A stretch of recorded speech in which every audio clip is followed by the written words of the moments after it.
Hi, let's try take two. Not sure what happened that first time. Hopefully we get a little longer out of take two session. Okay, so here we are on our week 3 live for teenagers and parents. And we're just going to wait and see if we get a little bit of an audience before we begin with outlining some details in relation to emotions, which is a really big topic and a really interesting one with lots of great content. So we'll hang about for a moment, sit here in the heat on the Sunshine Coast. Very hot day, very hot night. All the doors are shut, so I have a little peace and quiet in my home, in my space. The kids are still up and doing their thing. So while we're waiting to talk to a few more people, hi Dan and girls, how are you? I was just saying how hot it is up here tonight and sitting here fanning myself. If I put my fan on in this room, it's really, really noisy. We'll be struggling for attention.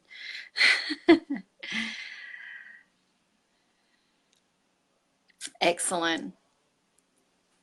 The Hugh girls are here. That's fantastic.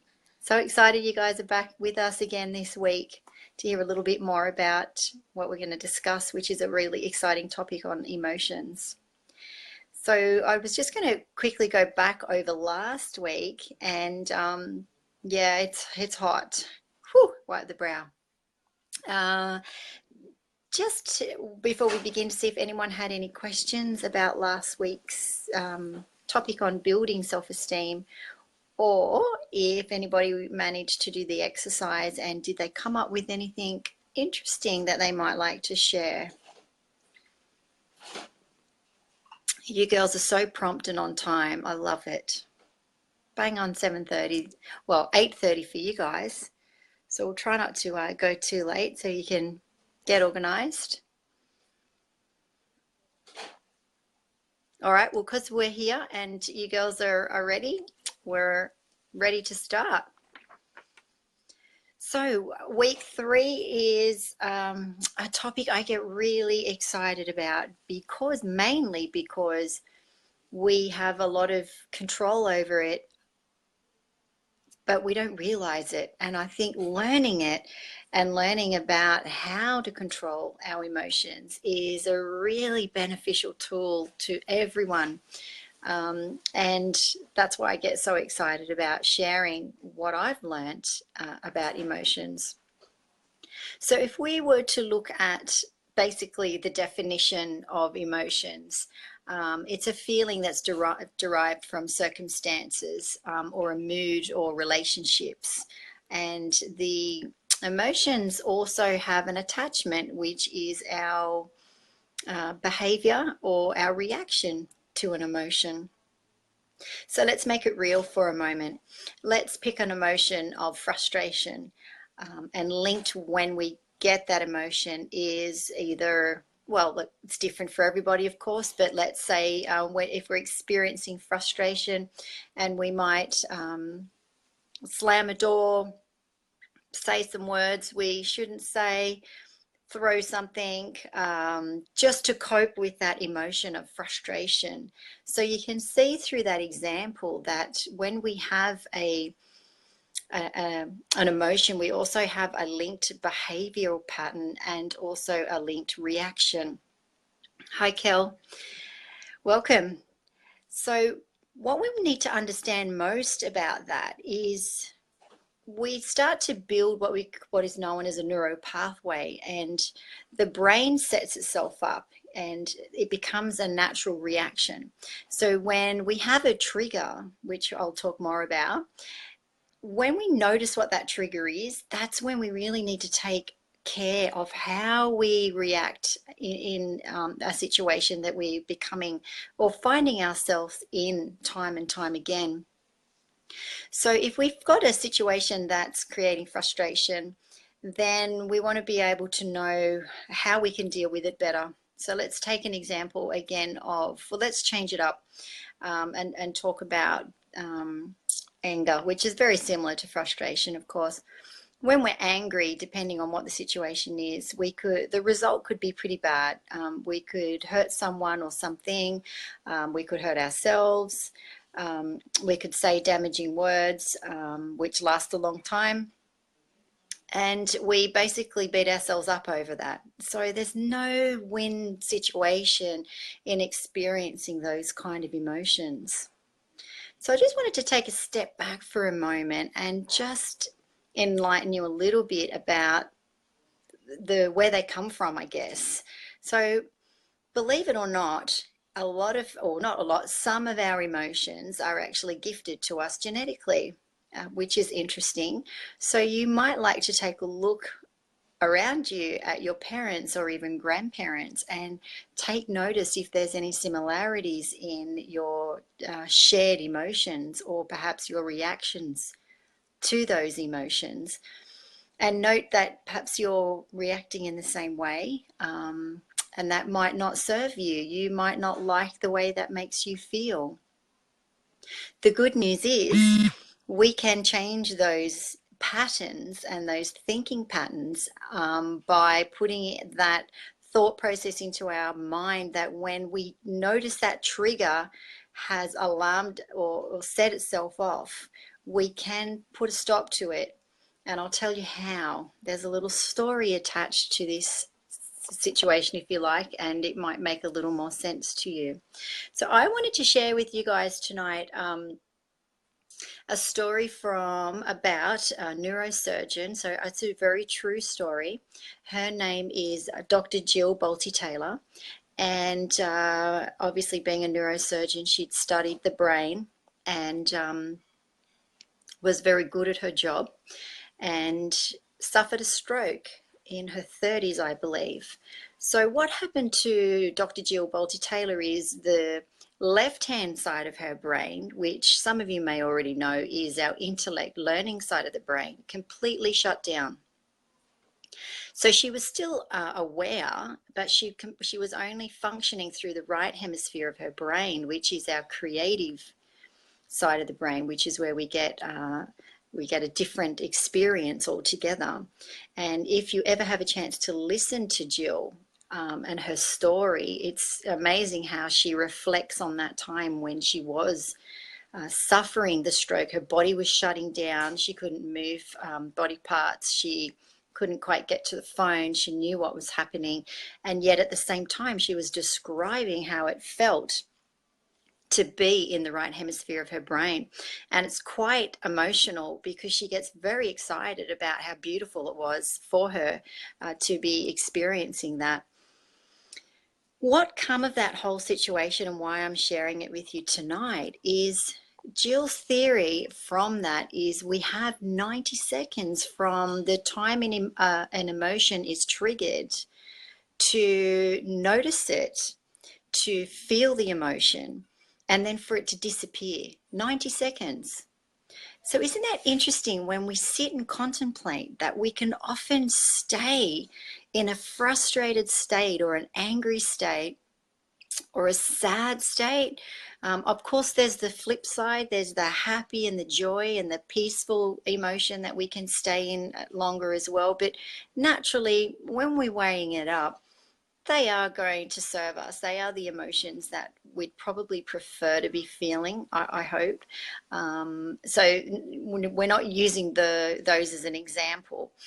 Going back to the 90-second rule, once we realize that that's not a good way to feel and it's not helping us, we can take that time through acknowledging it and then just letting that feeling go.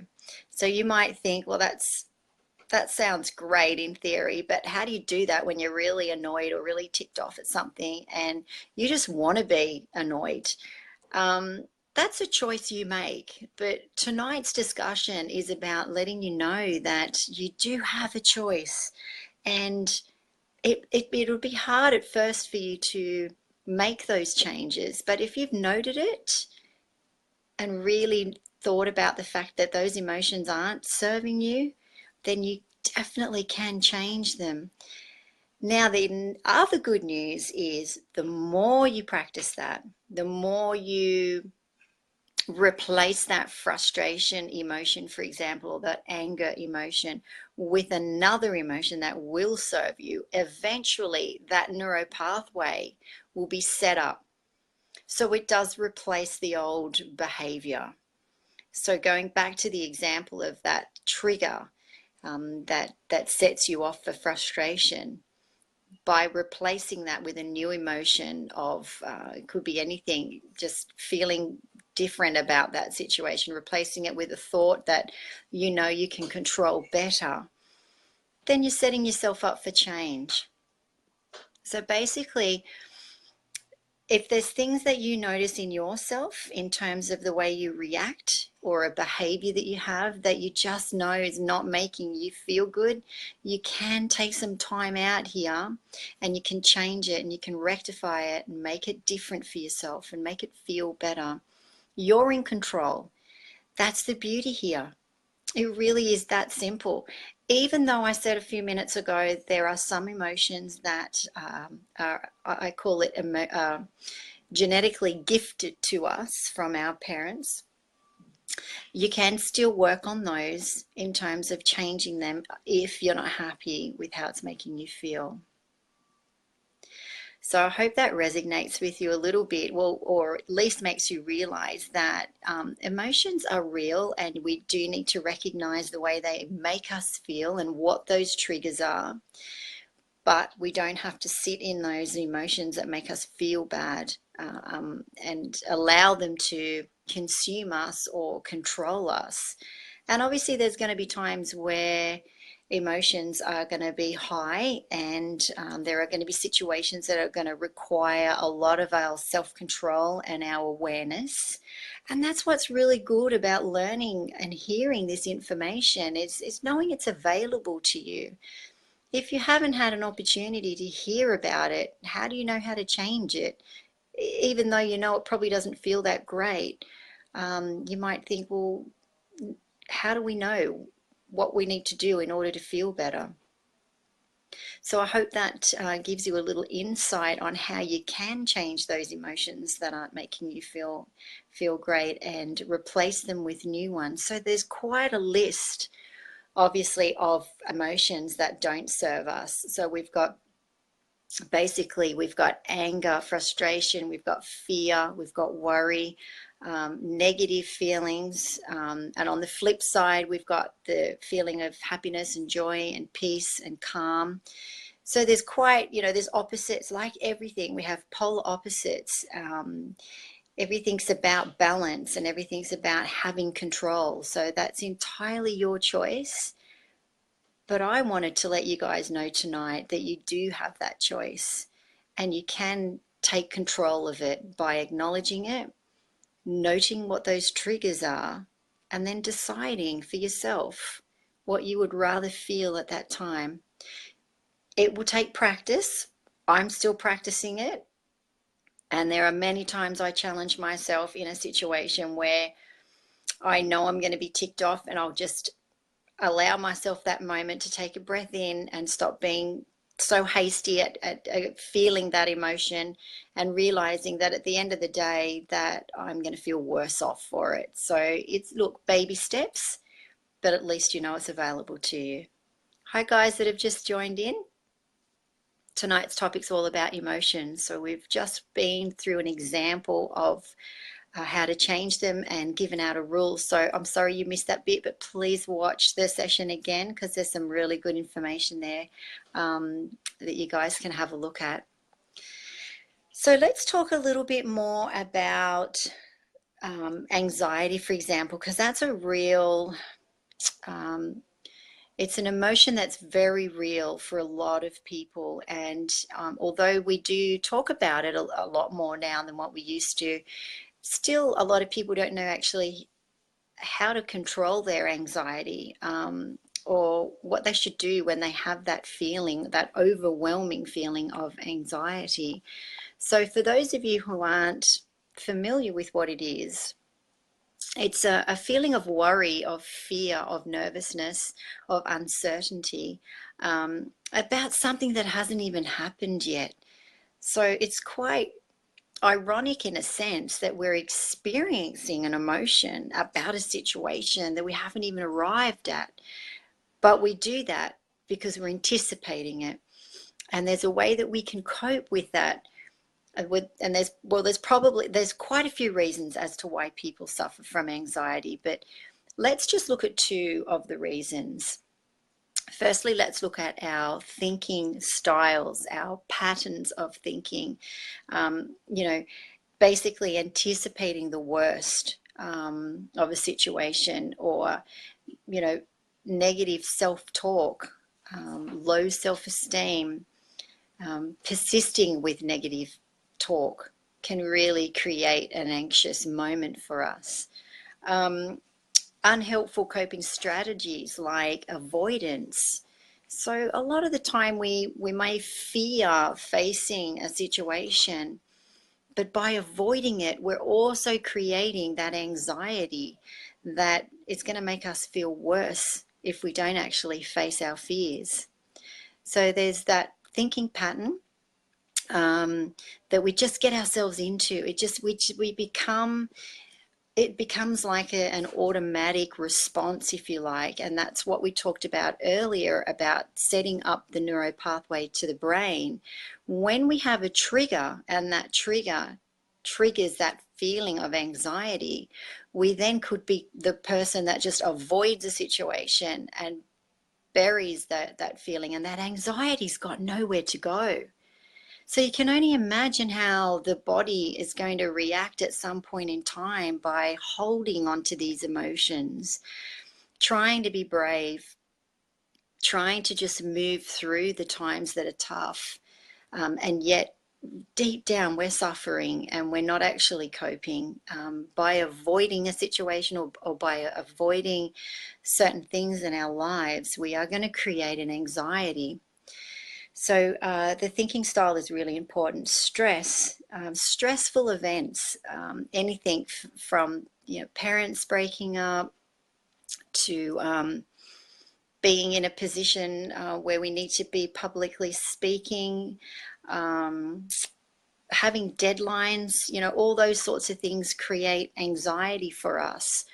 So, there's many situations, but you're probably thinking, well, how do I sort of get control of that and don't let it get the better of me, or don't let it take control in the sense where I'm freaking out at every time that I'm getting flustered or not in control. Basically, I think on a personal note, I suffered anxiety for quite a few years, and it's an awful emotion. It's consuming, and it makes you feel like you're out of control, basically. And for me personally, I could feel my heart rate increasing. I was very overwhelmed. There was not enough breath coming into the body. I was out of balance. It was just horrible. Then you'd feel like you're getting dizzy and you're going to faint. And seriously, at one point, I thought that there was something terribly wrong. I went and had my heart checked out. I had it monitored. I thought I was dying. And it was all because of this emotion. And when you think about it, it's what when we first started the talk tonight, an emotion is a reaction. It's a feeling we get from a circumstance or from another or from a relationship. So we are basically allowing that to take control of us and own us. And from my experience and from what I understand, it is about owning that and dealing with it the best way you can. And I don't want to, by no means do I want to make it sound easy or undermine it. I can relate to anyone that's experiencing or has experienced anxiety. It is frightening, and it does make you feel really, really bad. But if I can say, I've got my anxiety under control, and I no longer let it consume me, and I really do feel like I'm on top of it. And just for you guys tonight to know that it is an emotion, and that you, with time and a little practice and a little perseverance, I'm hoping that you too will be able to find some comfort in taking control of that emotion and not allowing it to rule you or absorb you in any way. So, learning how to relax is absolutely a huge tool towards reducing your anxiety. When you're an anxious person, you just don't know how to relax. It's not in your nature. It's not in your makeup. You just react. We constantly are reacting, and that's what we know. Back to the neuropathway setup, that's how the brain has been told by our reactions how to handle things. So let's just look at that as a way of recognizing we've feeling that feeling. We can stop for a moment and we can train ourselves how to relax.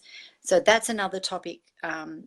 Let's perhaps even look at that next week. We'll move into how to relax and how to be mindful as a nice flow on from talking about emotions tonight. Changing old thinking habits. It has to be up there on your priority list.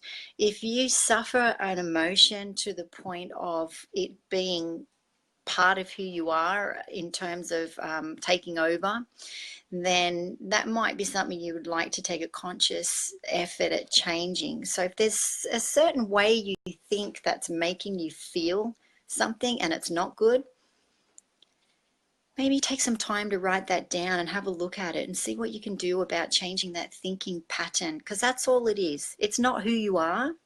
Your emotions aren't who you are. You are who you are. Remember, in our first week, if you have only just started to join us and you haven't watched any of the other sessions, that's okay. But the first week we talked about our self-esteem, and what our self-esteem is who we truly are. So if we take ourselves back to being our true selves, and not trying to be our emotions or pretending to be something we're not, we're going to have a better chance at getting all that under control. So I'm not sure what's going on with the video, but it's hopefully everybody can still see it. It's not freaking out too much. It's going all sorts of colors from this end. Anyway, we'll keep moving through. With a bit of luck, it stays with us. Hello guys that have just joined in. Hope you're all well tonight and surviving the heat. So back to our topic on emotions. Fear is another one right up there, and it's a very unpleasant emotion. But having said that, it also helps us protect ourselves with legitimate situations that we might find ourselves in. So it has its place. If you're fearful of a situation, then that's your auto reaction, or that's what your mind or your body is reacting to, because there is legitimate danger lurking perhaps, and you need to take notice of that. For example, you might be aware, you might be crossing the road and be aware all of a sudden that you're in danger and you need to step back. Well, that's a different fearful emotion as opposed to that fear of standing up for yourself, saying what you need to say, for example, or that fear of failure. And those words are pretty powerful. I recall on a personal level, again, I often used to say that I was really afraid of failure. Failure, I just can't fail. I can't fail anything. I have to be good at it. I have to finish it. I have to just nail everything. And part of that was that emotion of fear. And I don't know about you guys, but I read it a lot. People fail before they succeed. People make mistakes before they learn and grow.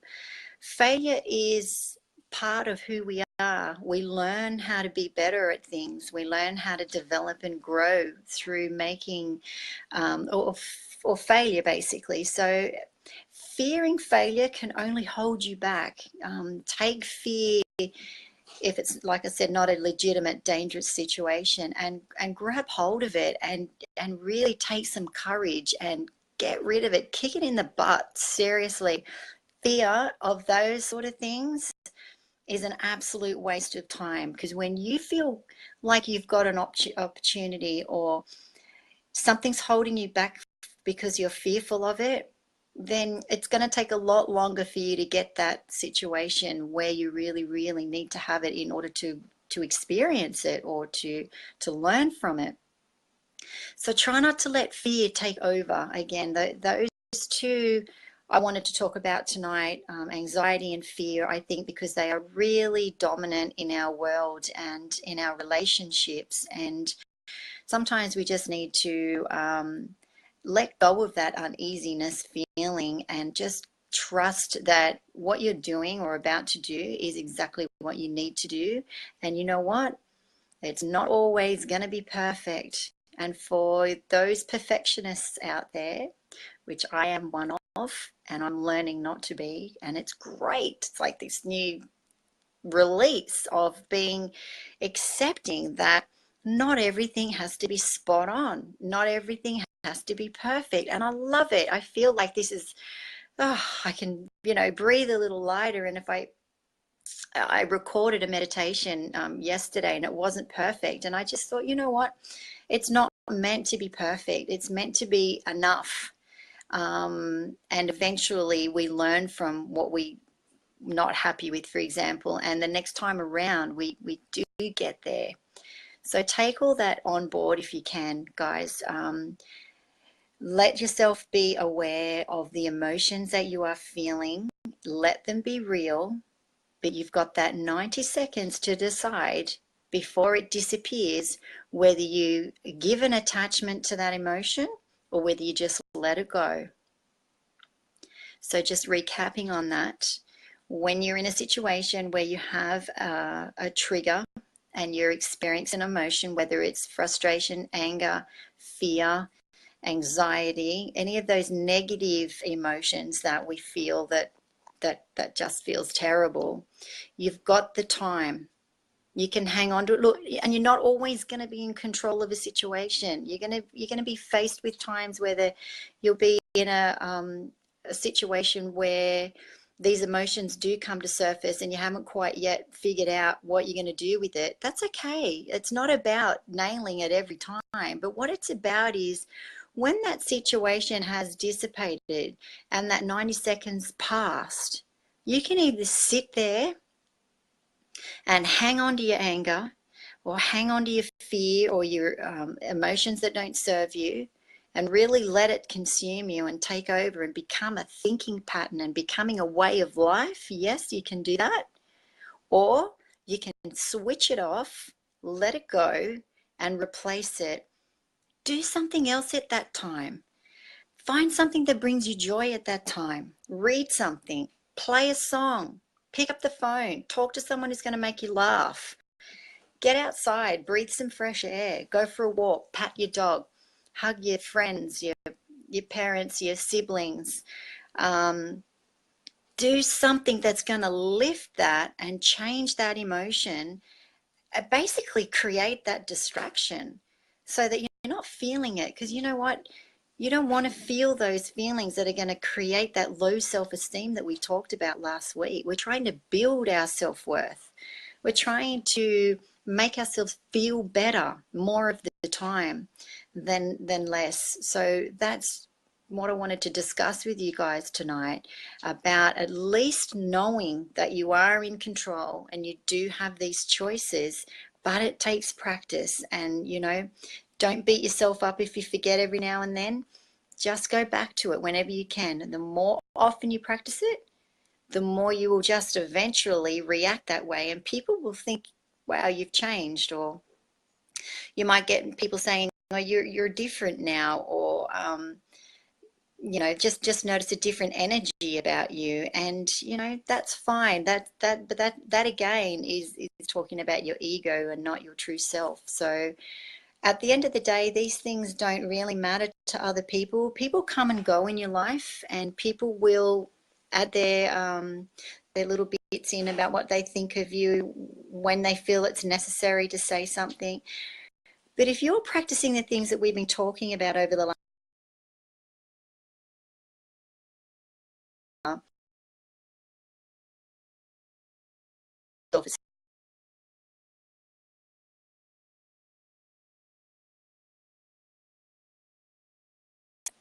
so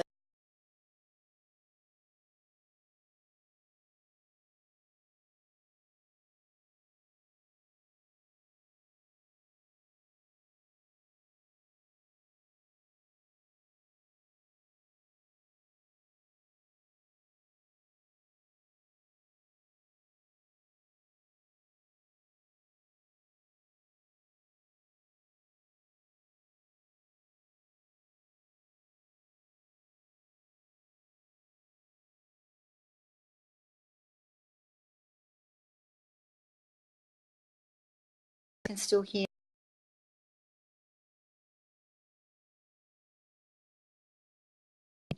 And I'm not sure.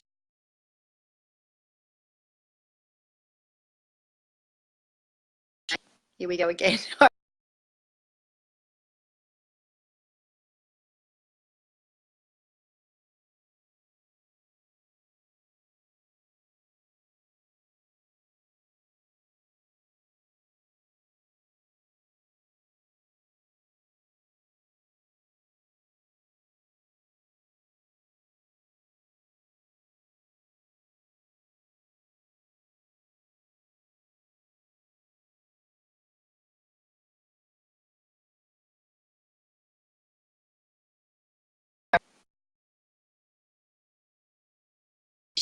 Next week I would, which will definitely, and these emotional times that we go through where we're struggling. So with the, but in between